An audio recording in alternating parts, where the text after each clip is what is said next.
Marie-Hélène Dubé milite depuis 2008 pour faire en sorte qu'on reconnaisse le droit des travailleurs qui tombent malades et qui doivent composer avec la maladie et en plus avec le fait d'être obligés d'être arrêtés du travail. Elle a combattu un cancer de la thyroïde en 2003 avec des récidives en 2007, en 2008. C'est vraiment des expériences, Marie-Hélène Dubé, merci beaucoup d'être là, qui vous ont forgé d'abord un moral d'enfer et surtout une vraiment là comme ça a fait de vous une combattante pour essayer d'aller débattre de ça puis de convaincre les gouvernements qu'il fallait aider les travailleurs qui faisaient face à la maladie.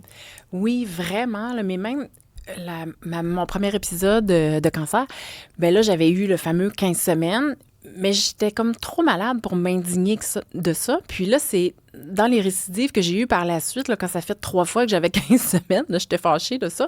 Puis c'est là que je me suis mis à faire des recherches. Puis que j'avais découvert qu'en fait, ces prestations-là, ça avait été instauré en 1971, mais ça n'avait jamais été amendé.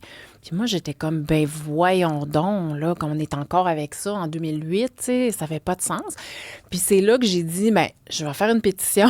Puis là, j'avais du temps, tu sais, j'étais en congé. Je travaillais à l'époque pour le fédéral. Ouais. Puis je connaissais quand même bien, là, j'avais été lire sur qu'est-ce qu'il fallait faire à la Chambre des communes, puis tout ça. Puis la loi sur l'assurance emploi, tu sais, moi, je travaillais un peu dans le juridique, là, fait que j'étais familière avec ces termes-là. Puis là, j'ai rédigé un libellé, puis j'ai dit, mais je vais faire une pétition. Puis là, les gens, ils ont beaucoup ri de moi. Tu sais, au début, là, ils étaient comme, ben voyons donc, tu vas faire une pétition contre le gouvernement, là, tu sais, en Pour faire changer quelque chose. Oui, puis dans ce temps-là, il faut, tu sais, ce qui est important, là, ce qui a beaucoup changé, mais dans ce temps-là, il n'y avait pas de pétition électronique. Tu sais, moi, c'est une pétition papier, là. Fait que moi, je mettais ça dans des petits duotangs avec une couverture transparente, là, avec un texte avec ma photo. Puis j'allais porter ça dans des commerces, tu sais. Puis là, le monde, il signait, là, mais il était comme, pauvre petite fille. Tu sais, c'était un peu comme... Mais, tu sais, là, plein de petits commerces, tout ça, qui ont pris ma pétition. Puis, tu sais, moi, dans mon histoire, moi, je suis originaire du bas du fleuve. Fait que c'est plus petit, les gens se connaissent plus.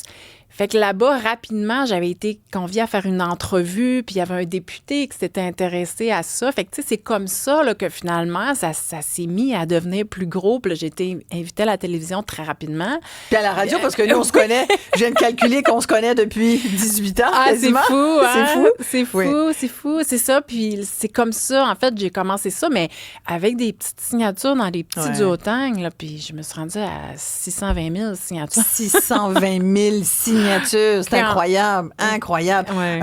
1-877-827-2346. N'hésitez pas, Olivier va vous lire, parce qu'il y a beaucoup de gens, Marie-Hélène Dubé, qui, dans le fond, vivent ce que vous avez vécu depuis toutes ces années, puis qui continuent de se battre parce que, bon, finalement, ça a permis de faire un changement. Hein? Là, c'est plus 15 semaines de prestations pour maladie. C'est ça. C'est 26, c'est ça? C'est 26. C'est quand même décevant parce que après toutes ces années-là, après tous ces projets de loi-là, tu sais, moi, j'avais témoigné 2 fois au comité humain. Même, j'avais rencontré les gens du budget juste avant que le budget soit déposé. Puis là, tout le monde s'entendait. Quand j'avais eu la rencontre avec M. Trudeau, Justin Trudeau, puis la ministre Qualtrough, tout le monde s'entendait, tu sais, pour qu'on s'en aille vers 50 semaines. Puis là, on a eu la COVID. On a eu la COVID. Puis là, quand ils ont sorti le budget, bien là, ils ont mis ça dans le fond du budget. Il y a 3 lignes dans le bas de la page. Là, on met 26 semaines, tu sais. Qui est 6 mois, là. Qui est 6 mois. On est passé de 4 mois, genre 4 mois et demi à 6 mois. C'est ça. Mais 6 mois, c'est des fois pas suffisant quand on est malade. Toi, c'est un cancer de la thyroïde, je le disais au départ, mais tu as eu des récidives. Après, les médicaments créent des fois d'autres maladies. Ah, tout à fait. Ça a été démontré de toute façon. Tu sais, moi, j'ai pas... Le 50 semaines, là, c'est pas moi qui a décidé dans mon salon qu'on devrait mettre 50 semaines. Là, je veux dire, c'est avec des experts, c'est avec des études, c'est avec... Tu sais, le temps moyen pour se remettre d'un cancer, si on inclut la chirurgie, on inclut des traitements, on inclut... Tu sais, la journée que tu finis ta chimio, là, je veux dire, le lendemain, t'étais pas top shape pour aller travailler. Tu sais, comme, faut quand même que tu te reposes. Fait qu'il disait, le temps moyen, c'est à peu près 1 an environ. Puis on regardait comme il y a plusieurs autres pays, là, qui ont des meilleures conditions. Puis, tu sais, on va le voir souvent, là, qui ont 1 an. Il y a des pays qui donnent 2 ans.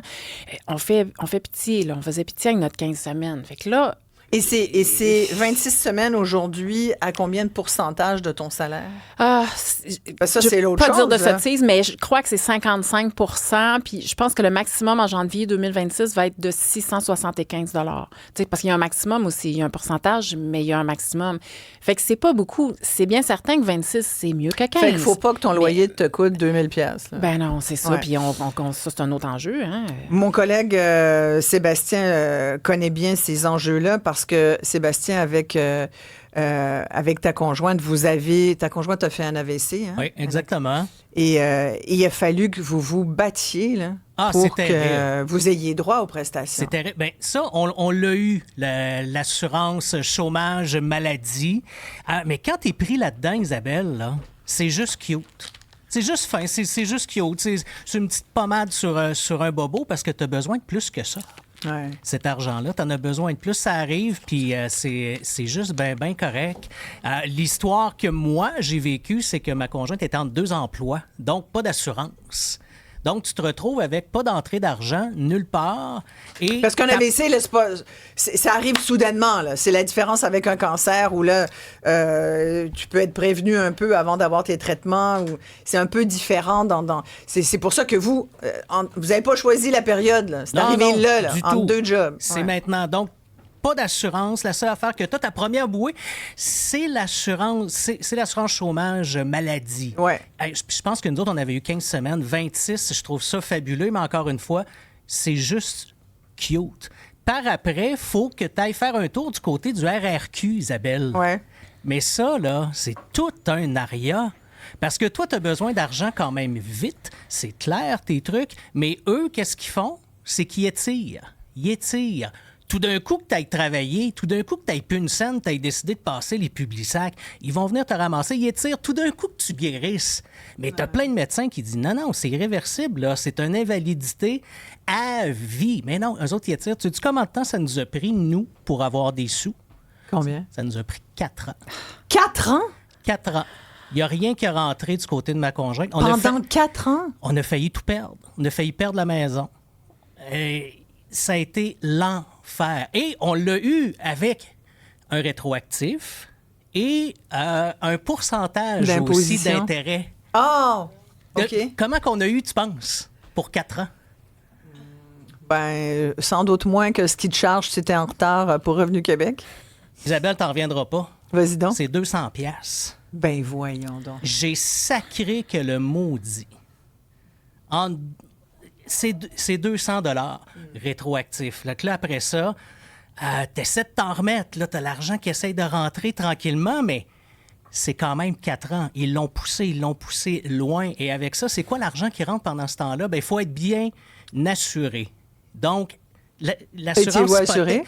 L'assurance hypothèque, oui. Ouais. Ça, c'est important. Ah, toi, tu avais une assurance hypothèque? Ben, une chance. Si j'étais en loyer, t'as pas ça. Faut que tu continues à payer de l'autre côté.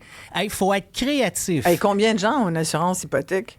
Ben, j'ai pas ça, moi. Moi, je trouvais que c'était trop cher. Fait que je l'ai pas pris. Ça sera jamais... Je me suis dit, m'a toujours m'arranger. Mais tu sais... ça sera jamais assez cher. On sait pas. Parce que quand t'en as besoin à 100 pas à 75 T'as raison. Et après ça, là, t'as comme accès au REEI.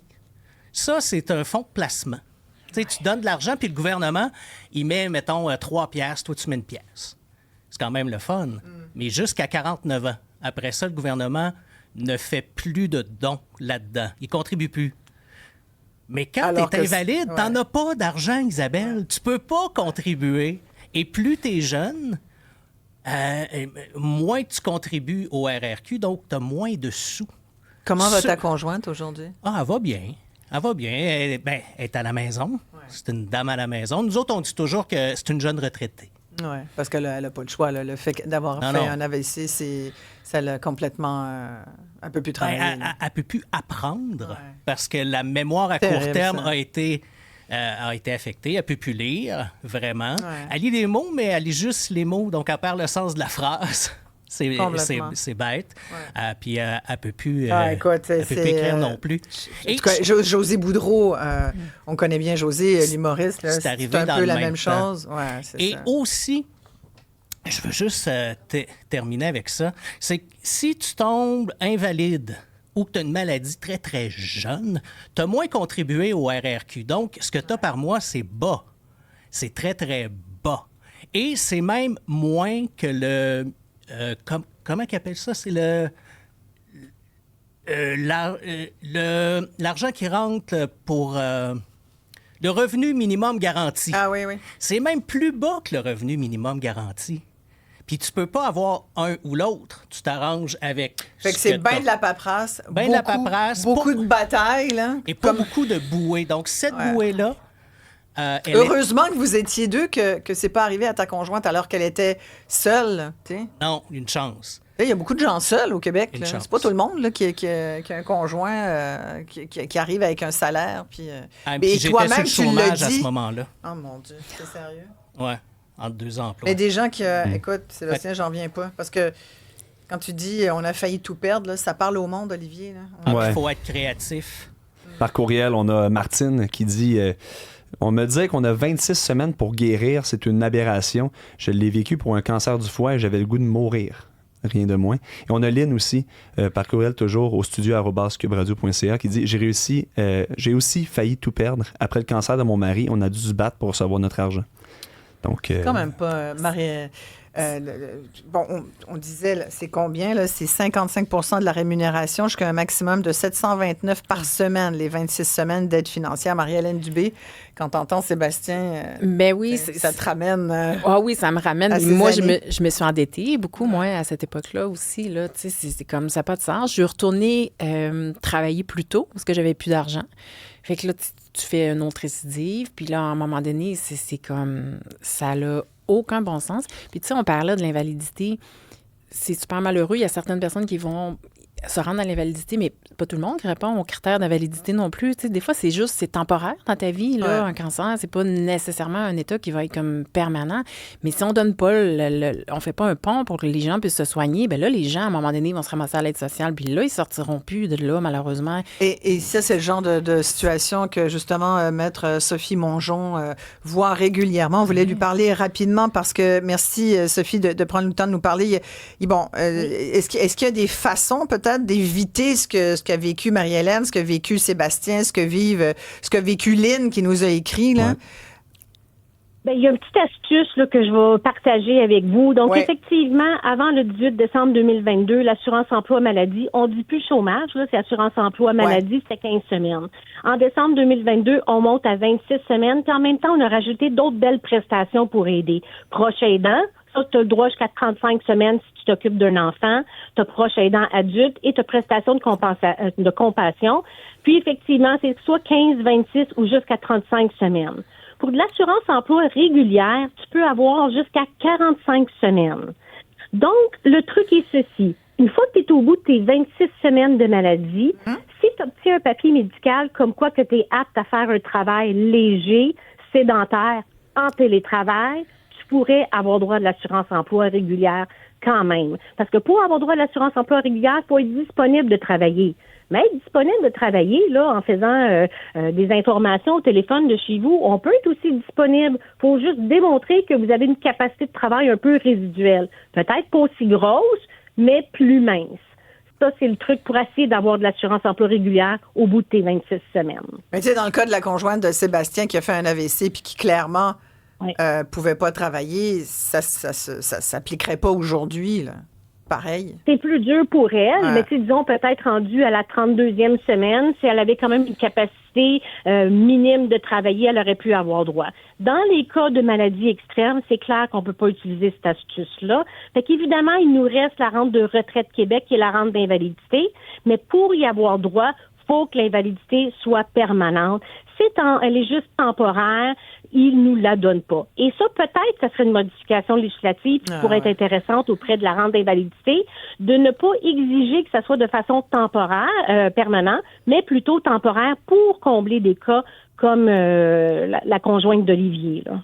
Oui, effectivement, de Sébastien. Mais Olivier, il y a d'autres. Merci, Maître Mongeon, merci beaucoup. Il y a plusieurs autres personnes. Martin de Repentigny, il dit « J'ai dû vendre ma maison après un accident de travail, 2 ans à me battre contre le CSST, problème de dos chronique. » Donc, la maison, il a passé. Incroyable. Puis, tu vois, il y a un travailleur autonome qui dit « Si c'est pas... si j'ai pas d'assurance privée, j'ai droit à absolument rien. Je dois me débrouiller tout seul. Puis il y a Jérôme qui dit, t'es mieux d'avoir une assurance salaire au lieu d'une assurance hypothécaire. C'est moins cher et de beaucoup et c'est plus avantageux. Mais l'assurance salaire, moi, je peux vous dire, j'en ai pas non plus parce que c'est tout cher, ces produits d'assurance. En tout cas, moi, je trouvais ça cher. Là. C'est cher. C'est pas accessible à tous. Mais c'est parce que tu peux pas t'avoir plein... Tu sais, moi, j'ai choisi d'avoir une assurance vie universelle qui est quand même coûteuse, là, puis que j'ai pris il y a longtemps. Imagine prendre... Tu sais, mettons, là, ça, c'est pas le genre de produit que tu as à 30 ans. T'as-tu une assurance salaire, t'as pas d'hypothèque, là, mais as-tu une assurance vie? Assurance vie, j'y pense, par contre. C'est vrai? Ben oui, mais plus parce que t'es un jeune allumé. Mais c'est ça, mais quand tu commences tôt, je crois que c'est pas cher. C'est ce qu'on mais dit. non, exactement. Prends-la universelle. Fais pas l'erreur que j'ai faite. Okay. Moi, j'en ai payé une pendant des années. Temporaire, 20 ans. Parce que tu dis, on sait jamais, tu sais. Ouais. Mais là, tu te rends compte que tu as payé pendant 20 ans puis qu'au bout du 20 ans, tu as zéro. Nada. Ouais. Comme de rien. Universel, OK. Oui, universel, ça veut dire que peu importe ce qui t'arrive, quand tu meurs, il paye. OK. Oui. Enfin, c'est mon conseil du jour. Tu sais, chacun son opinion. C'est intéressant, il faudrait faire une discussion sur les assurances, mais comme quoi beaucoup de gens vivent ces situations-là, Marie-Hélène Dubé. Est-ce que vous continuez la bataille là? Oui, pour mais l'amener à 1 an? Je continue encore. Tu sais, si les gens veulent signer encore, ils peuvent signer sur le site 15semaines.ca. Il y a des petits détails politiques sur mon site que je dois mettre à jour, mais les signatures fonctionnent quand même. Là. Okay. Il y a des noms de politiciens que j'ai On pas eu le temps de s'essouffle pas changer. après toutes ces années? Oui. En plus, quand on est malade, puis parce que je sais que vous avez d'autres ennuis de santé, Marie-Hélène. Mais... non, on s'essouffle pas. On garde le moral. Oui, on s'essouffle par période. Tu sais, comme là, depuis 2 ans, depuis qu'ils ont mis ça à 26 semaines, tu sais, j'ai ralenti parce que de toute façon, je me suis dit, ils feront pas 2 modifications de suite, c'est sûr. Puis là, on a toute la situation géopolitique puis plein d'autres enjeux dans la politique fédérale que là, on voit que c'est pas non plus la priorité. Là. Si moi, j'arrivais puis je disais, OK, là, demain matin, faut travailler sur ça. Je pense que je me ferais dire, regarde, attends. Fait que, tu sais, je pense que c'est mieux de continuer à travailler, comme quand même sensibiliser les gens, à ramasser des signatures. Tu sais, ils ont fait des modifications. Je veux dire, moi, je peux pas être contre ça qu'on donne 35 semaines à une madame qui veut s'occuper de sa petite fille qui a la leucémie. Oui, c'est ce que disait Maître Mongeon. Là. Ça, c'est intéressant d'avoir ces infos-là. Mais si on inverse ça, la madame qui, elle, a 3 enfants puis qui, elle, a la leucémie, tu sais, elle a pas ça, là.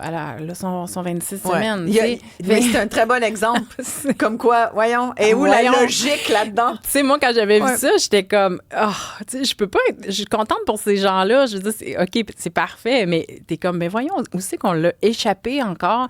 Puis là, tu sais, ça fait que tu mets des gens à l'aide sociale, les gens perdent leur dignité. Et ils se ramassent à la rue. Ben oui, les gens se ramassent à la rue. C'est très relié, là. La perte d'un emploi, ça t'amène souvent... Une fois là, que tu as eu tes prestations pendant 1 an, là, si t'es pas en mesure de retourner sur le marché du travail... Ben c'est la rue, là. C'est ça. Ou t'es mieux d'aller bomber un sofa chez quelqu'un, là. Ou d'avoir de la famille qui t'entoure puis qui va prendre soin de toi en attendant que tu te replaces. Mais mettons le en attendant que je me replace. Tu sais, d'abord, en attendant, tu fais quoi? Puis des fois, l'attente est longue et elle n'arrive jamais. C'est ça. C'est épouvantable. Puis c'est pas parce que tu veux pas ou que t'es pas prêt à travailler. C'est parce que tu peux juste pas. Puis, tu sais, ça coûte cher se soigner, là. Oui.